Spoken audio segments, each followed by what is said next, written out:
राधे राधे। सीता माता की नित नेम की कहानी।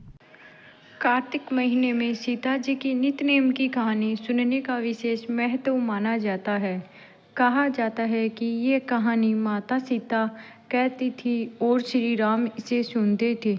एक दिन भगवान श्री राम को किसी काम से जाना पड़ा। तब माता सीता श्री राम जी से कहती है, मेरा तो 12 वर्ष का नित नेम है, अब आप बाहर जाएंगे तो मैं अपनी कहानी किसी सुनाऊंगी। तब भगवान राम ने कहा कि तुम कुएं की पाड़ पर जाकर बैठ जाना और वहाँ जो औरतें पानी भरने आएगी उन्हें तुम यह कहानी सुनाना। राम आए, लक्ष्मण आए, देश के पुजारी आए, नित नेम का नित लाए। आओ राम, बैठो राम, माखन मिश्री खाओ राम, दूध पतासा पियो राम, सूत के पलका पोडो राम, साल धुलावा ओडो राम, राम सवारे सबके काम, खाली कर घर भंडार भरेंगे, सबका बेड़ा पार करेंगे। जय श्री राम, जय जय राम। माता सीता भगवान श्री राम को यही कहानी सुनाती थी। जब भगवान श्री राम को किसी काम से बाहर जाना पड़ा तो राम जी के कहे अनुसार माता सीता अपनी कहानी सुनाने के लिए एक कुएं की पाड़ पर बैठ गई। तभी वहाँ एक स्त्री आई। उसने रेशम की जरी की साड़ी पहनी हुई थी और उसके हाथ में सोने का घड़ा था। सीता माता उसके कहती है कि बहन, मेरा 12 वर्ष का नित नेम सुन लो।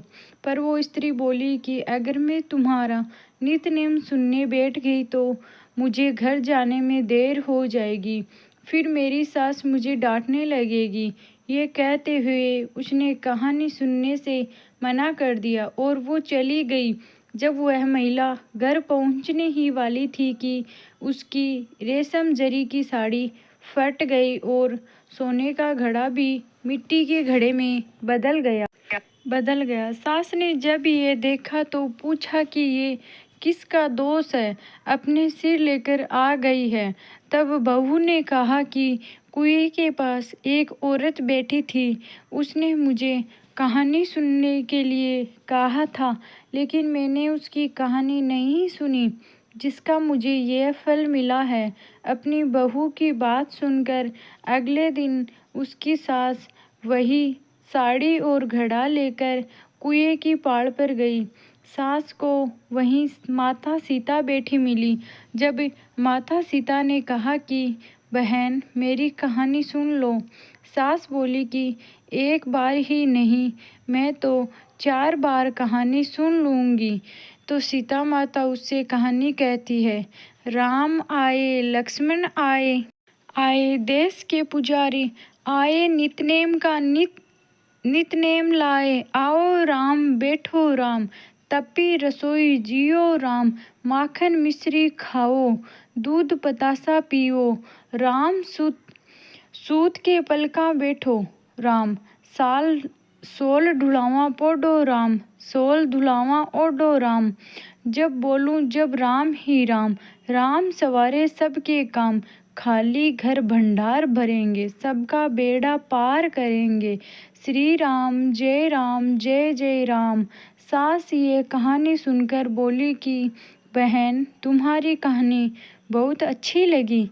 इतना कहकर सास घर चली गई और उसकी साड़ी फिर से रेशम जरी की बन गई। वही मिट्टी का घड़ा फिर सोने के घड़े में बदल गया। जब बहू ने ये देखा तो वो कहने लगी, सासू माँ, आपने ये सब कैसे किया? सासू ने कहा कि बहू, तू दोष लगा कर आई थी और मैं उस दोष को उतार कर आ रही हूँ। जब बहू ने पूछा कि वह कुएं वाली स्त्री कौन है, तो सास बोली, वो माता सीता थी, जो पुराने से नया कर देती है, खाली घर में भंडार भर देती है। वह लक्ष्मी जी का वास घर में कर देती है, आदमी की सभी इच्छाएं पूरी करती है। तब बहू बोली कि वो कहानी मुझे भी सुना दो। सास बोली कि ठीक है, तुम भी सुनो ये कहानी। राम आए, लक्ष्मण आए, आए देश के पुजारी आए, नितनेम का नेम लाओ, आओ राम बैठो राम। इस तरह से सास ने भी बहू को पूरी कहानी सुना दी। कहानी बहू को भी बहुत अच्छी लगी। तब सास कहने लगी कि इस कहानी को रोज कहा करेंगे। अब सास बहू रोज सवेरे उठकर स्नान कर पूजा करने के बाद नित्य-नेम की सीता जी की कहानी कहने लगी। एक दिन उनके घर एक पड़ोस की औरत आई और कहने लगी, बहन जरा सी आँच देना। तो वह बोली कि आँच तो अभी जलाई नहीं है। तब पड़ोसन कहने लगी कि तुम सुबह 4 बजे से उठकर क्या कर रही हो? फिर तब सास बहू ने बताया कि हम सुबह उठकर पूजा करते हैं। फिर सीता माता की नित्य-नेम की कहानी कहते हैं।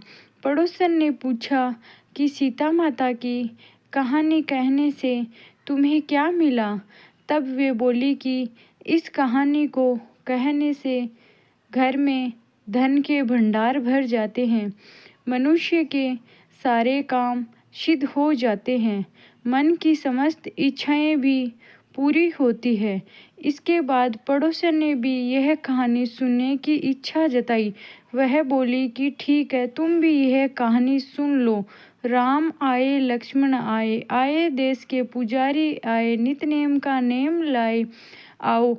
इस तरह से सास बहू ने भी अपनी पड़ोसन को भी पूरी कहानी सुना दी। कहानी सुनने के बाद पड़ोसन कहने लगी कि कहानी तो बहुत ही अच्छी है। अब वह पड़ोसन भी नित्य-नेम सीता माता की कहानी कहने लगी। इस कहानी को कहने से पड़ोसन के घर में भी धन के भंडार भर गए। हे सीता माता जैसे आपने उनके भंडार भरे, वैसे ही आप हमारे भी भंडार भरकर रखना। जय हो सीता माता की।